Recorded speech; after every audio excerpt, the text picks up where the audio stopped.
How's it going? Today is 6th of September, Friday, and we're taking a look at market, what kind of opportunities we can find. In today's video, we're gonna be taking a look at UK, briefly touching on Germany, so that will be more of the Europe and energy crisis in Europe.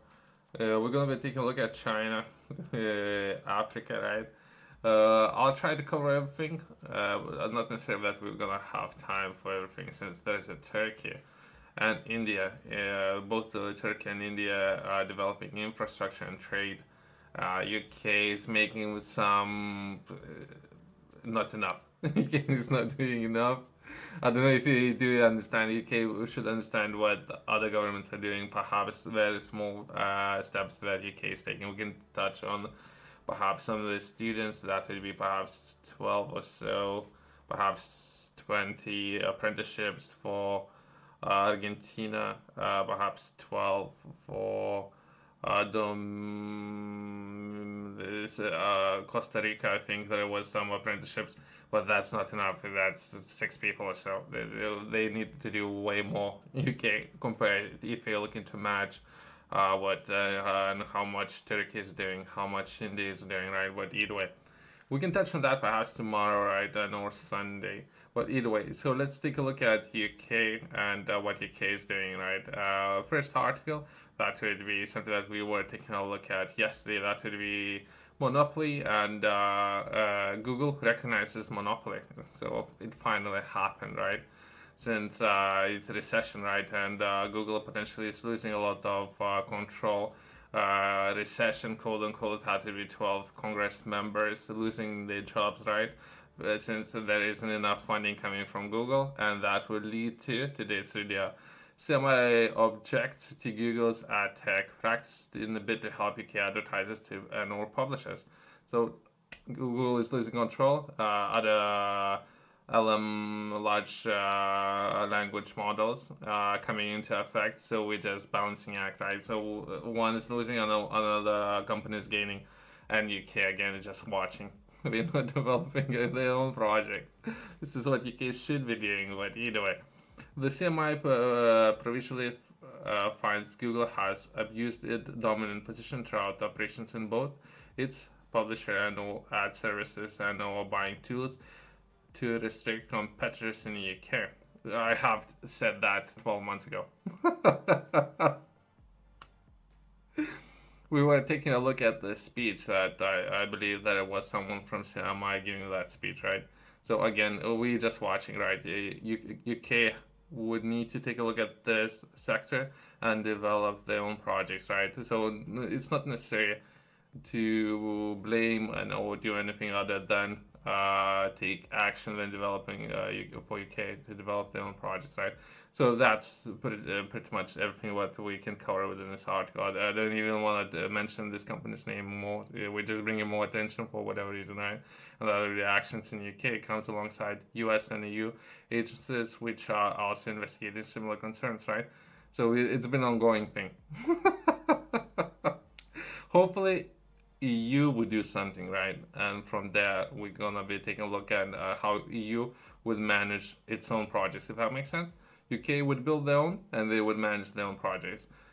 US build their own projects, and the US is managing its own project, right? EU, if they would build their own project, and EU would manage their own project, right? Makes too much sense. So now we are looking at UK managing US project, right?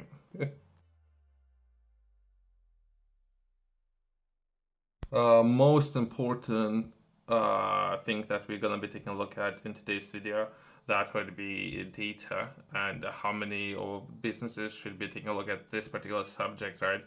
And it should be very, very important in making decisions, and how you would be looking to support those decisions when making for your business, right?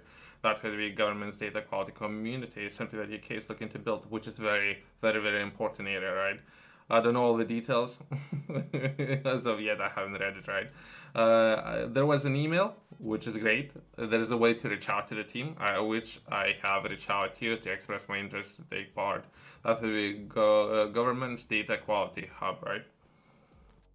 We can briefly touch on it. It might be a non-profit, by the way. So, yeah, and overall data, that was something that every business should focus on, right? I said it before, I will say it again, right? What video the government's data quality community launched in 2022, which aims to improve data quality across government departments and public sectors organizations, connecting people working on or within interest in data quality across UK's government and public sector, sharing best practice and experiences, building capabilities and skills with the community. Data quality covers the whole data lifecycle. So if you are interested in any elements of data, please join us, right? There is a process. So within UK, they have local governments, central governments, right? So you can I don't know. There's something that's called Freedom of Information Act, right? You can file this act and you can ask for different points of data from local councils, right? So if you haven't done it before, there is an option to do it, but just serious people, right? Since local councils are very busy, there's a lot of issues with finances, understaff, all these kind of things, right? So if you're doing anything with local councils, be conscious that people are doing their best over there, right? And be very serious if you're asking or filing any documents or requests for data, right? This area would be very important for UK. I would even say it's critical area, right? So at least it's been recognized by UK's government that's a critical area, and entire system might fall if UK would fail in this area, right? That would be Minister for Africa pledged funding to accelerate growth in Africa agriculture sector, right? I've been doing a little bit of research and trying to understand partnerships and everything that's happening in Africa. There's a lot of incentives and education to provide for local communities when it comes to developing those opportunities and people be living more sustainable as well as surplus. They could be selling to local communities and or potentially to UK.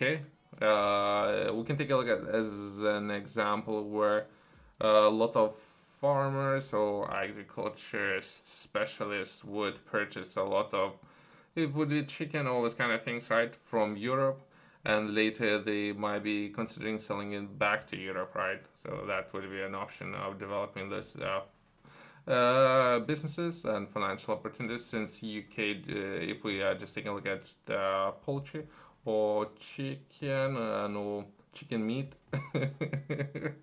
Polit is French, right? So potentially there's an options there, right? And we can take a look at this article, but I don't think that's what's really important, right? Something that was published yesterday. For UK, food security is very, very important, but what's really happening? Let's take a look at what's really happening, right?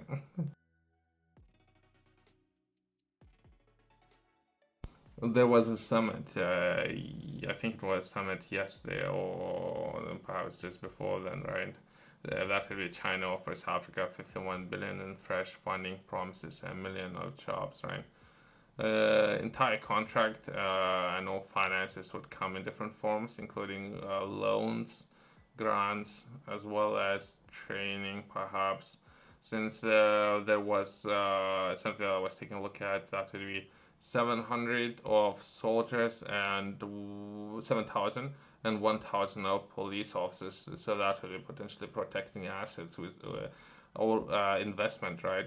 Which would be very important. But entire budget that would be 51 billion, right?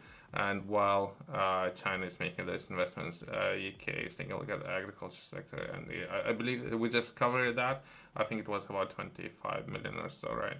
So that would be something that would be very, very important for UK.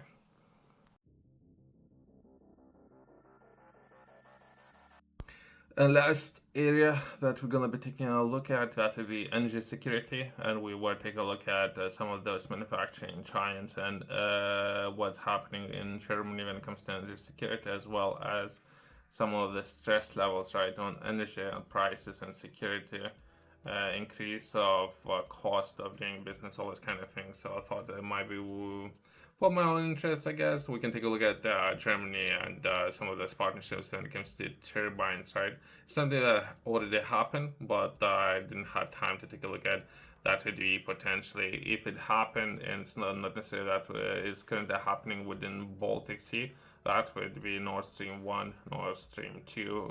Those two lines not necessarily operational as of now, as well as there are some contractual agreements, most likely those going to be cancelled. That I know it not necessarily cancelled, but it comes to end of life. Some of those pipelines, right?